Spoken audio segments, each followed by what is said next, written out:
Hi guys! Welcome back to Cookingee! For today's recipe, magluluto tayo ng sauteed pork and chorizo sausage. For our ingredients, here is the list. You can also check our description box.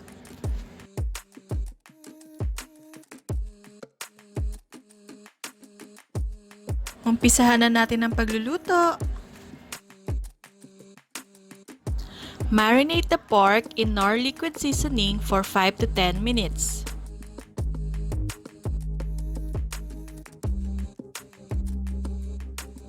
Heat sesame oil in a pan. Sauté pork until slightly brown or cook through but not dry.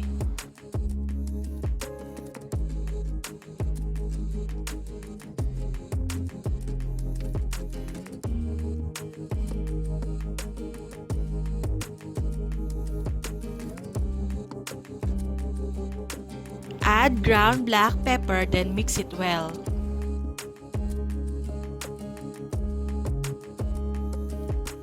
When the pork is slightly brown, set it aside.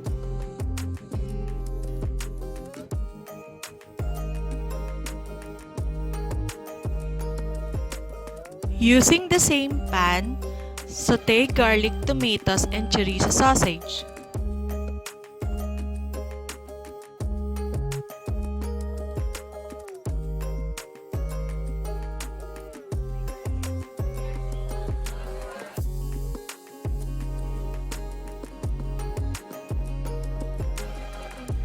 Put back the pork liempo and sauté for a while.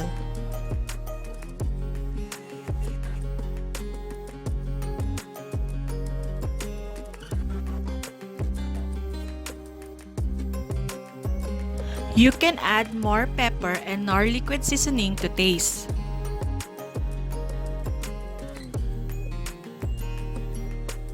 Luto na! Share it with your family and loved ones.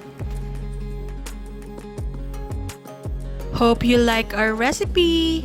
Please don't forget to like, share, and subscribe.